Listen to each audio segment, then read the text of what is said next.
Magandang umaga, kami ang pangkat dalawa. Halika at samahan mo kaming tuklasin Ang sakit ng korupsyon at kahirapan. Imulat ang mata at gisingin ang tulog na isipan. Ako. Ikaw, tayo. Tara, kumilos ka. Ang kahirapan ay hindi lamang kawalan ng pera. Ito ay bunga ng sistemang sugatan ng korupsyon at problema. Katulad na lang ng mga simpleng mamamayan, si Ara na isang political science student at si Ginoong Emard Hermosura, isang guro. Nagkakaroon ng gobyerno ng oportunismo, lalong-lalo na sa mahihirap. Ang mahirap ay lalong naghihirap, not in terms of economically, but in terms of not the right of having education, walang maayos sa trabaho, at hindi sila nakakapamili ng maayos na leader. So, sa makatuwid, ang korupsyon ay isa sa mga malaking dahilan kung bakit napapahina ang mga infrastruktura at mga institusyon. So, hindi tayo nagkakaroon ng oportunidad sa maayos na edukasyon, maayos na trabaho, walang maayos na serbisyong medikal, at hindi nakakapamuhay ang Pilipino ng payapa, at huling-huli ay hindi umuunlad ang bansang Pilipinas. Mas naghihirap yung mahihirap. Paano? Siyempre, sino mas naapektuhan dyan? Kung nananagana yung mga nasa posisyon, mga politikong tao niyan, mas nadadamay, mas naghihirap, mas nagiging apektado yung mga taong mahihirap. Okay lang sa mga medyo may gaya, paano kayo mga mahihirap? Yung isang kayo, isang tuka. So, sa sila kukuha ng kakainin nila sa susunod na araw, which dapat, instead na maibigay sa mamamayang Pilipino, ang nangyayari na ilalagay sa bulsa. Sa kayo naman, kasi nababalita na niya, sana magkatuloy yan na maikulungan o maparusahan, ang dapat maparusahan.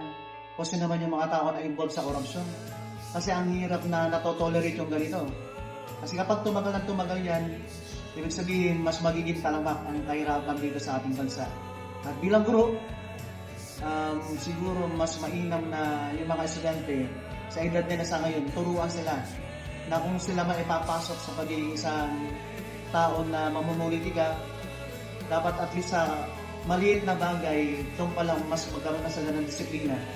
Yung tipong sabi nga natin, kapatid nga ng sinungaling na magnanakaw. So doon pa lang dapat, sa pagiging sinungaling na isang bata, doon pa lang, dapat napuputol na o na tutuldukan na natin. Kasi kapag lumala yung pagiging sinungaling nila, possible at napakalaki ng posibilidad na sila ay mapunta sa pagiging magnanakaw, hindi man sa yung literal na nangunguha.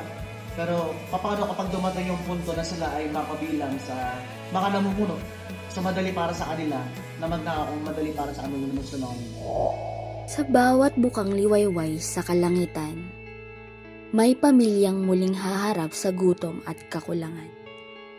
Sa bawat tahanang yero ang bubong at lupa ang sahig, may pangarap na pilit bumabangon kahit paulit-ulit ng pinipigil. Ang kahirapan ay hindi lamang kawalan ng pera.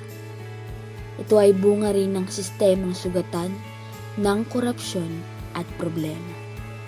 Ang korupsyon ay kadalasang walang muka. Ito ay nagaganap sa mga opisina, sa mga pirma sa papel, sa mga desisyong ginagawa sa likod ng saradong pinto. Tahimik itong kumikilos, ngunit ang epekto ay ramdam lalo na sa pinakamababang parte ng lipunan. Dahil kapag ang pondo para sa ospital ay nabawasan, ang mahirap ang unang nawawalan ng lunas. Kapag ang pondo para sa paaralan ay hindi narating, ang mahirap na estudyante ang unang napag-iiwanan. At kapag ang tulong para sa kabuhayan ay nawawaldas, ang mahirap ang muling lulubog sa utang at kawalan. Ngunit hindi sapat ang katatagan lamang ng mamamayan. Ako, ikaw, tayo ay hindi dapat masanay sa bulok at walang kwentang sistema.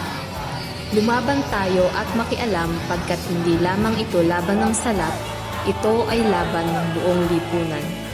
Dahil habang may pamilyang nagugutom dahil sa kakulangan at may iilang naglalamon dahil sa kasakiman, hindi pa tapos ang laban ng ating bayan.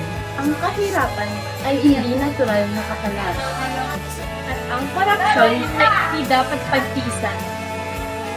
Ang mga ito ay sugat ng ating lipunan na dapat at hamon sa ating konsensya, pagkatao, at pagka-Pilipino.